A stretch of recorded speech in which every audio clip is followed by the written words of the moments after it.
Well, you can kick the tires, raise the hood, and give it a good test drive. But is it safe, reliable, and well worth the money? Well, here in the City of Newport News, the more than 1,400 vehicles within the city's fleet that you see on the road at any given day or night definitely are. Thanks to our very own Vehicle Services Department, a department you may know little about, but is quite an important part in helping the city provide the services you depend on most, even before the rubber hits the road. The Vehicle and Equipment Services Department is responsible for purchasing and maintaining approximately 1,450 vehicles and equipment that is used to perform public safety and operations throughout the city.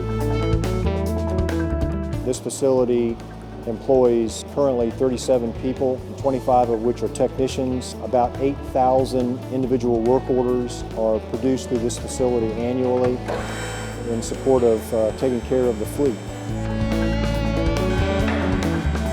Well, we have 22 service bays at this facility.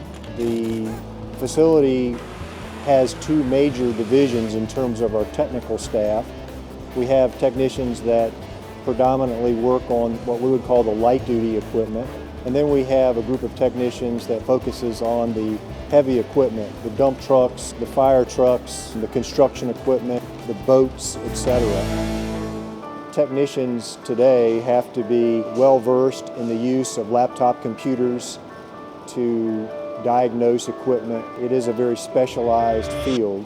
Even though they have to have computer skills, they also have to be able to take what they diagnose through the computers and ultimately transfer it to their hands to fix whatever it is that needs to be fixed. I couldn't say enough about the people here.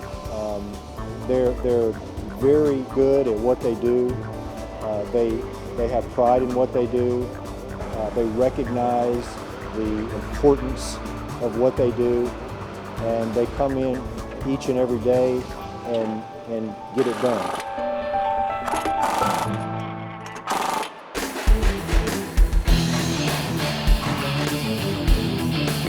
Oh yeah, everybody puts in 100% there. All good guys to work with. It's the best place I've ever worked. Some of it's a challenge, but as far as actually getting in there and tearing it apart, it's second nature, but diagnosing the problem and finding out what to do is the challenge. Very rarely is it the same thing twice in a row. It's normally something different. Not everyone knows what we do in vehicle services, but you know, when you see a police car behind you or you see one of our city vehicles, it's more over that, hey, you know, I've worked on that vehicle, make sure that vehicle's safe, make sure that vehicle's ready to go on the road. And when it comes down to it, people really need to understand that there's more than just, you know, quick oil changes going on in vehicle services, that we do try to look out for the citizens, you know, with the safety of the vehicles that we do repair. Ever since I was young, I've just enjoyed working on mechanical things. I still enjoy doing it. I take pride in my work. I take pride in everything I do here. And it's always in the back of your mind when you're working on it, what it actually does and what it needs to do and to perform and do its job. So yeah, you're consistently thinking about the outcome of what you're actually doing.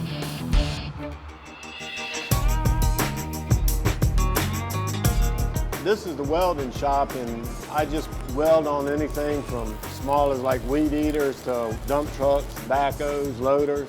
Anything needs welded. Yeah, something's always breaking. If it's metal, it's going to break eventually if it's being worked. It's a dirty job, but I mean, it's all got to be done. It's got to be safe when it goes out, you know, on the road. I'll do the best I can do on every job, because when I'm done with it, you can see what I've done. You can't see somebody tighten the nut up. You know, it's there, it's tight. But when you look at a weld, you can see the quality of it and see if it's right and if it looks good. And I take a lot of pride in that. This is the Vehicle Services Parts Department, and basically we track the parts coming from the vendor into the parts supply, and actually from there either placed on the shelf or issued to a vehicle. Everything here is pretty much tracked by the manufacturer's part number, and basically we bring them in the system and we keep the numbers that we have on hand, and we have a maximum and minimum amounts on the shelf. So there's a lot of tracking involved, and we really make sure that, like I say, the best quality gets into the vehicles.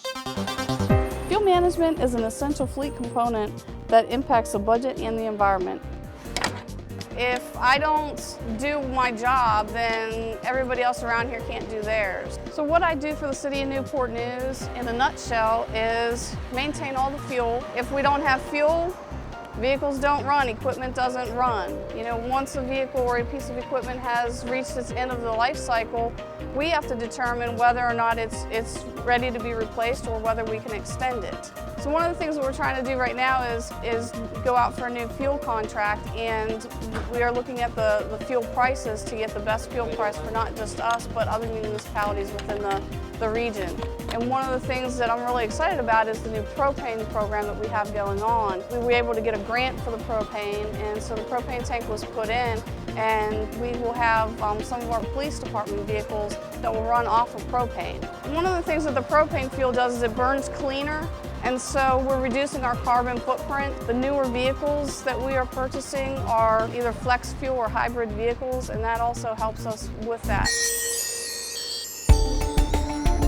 Well, you know, there's certain things about the department that a lot of people don't know about. You know, when you are driving through the community and you see police cars and fire trucks and public works equipment, etc., know that it takes an organization such as this one to ensure that those vehicles and equipment are available to perform the functions that support the taxpayers.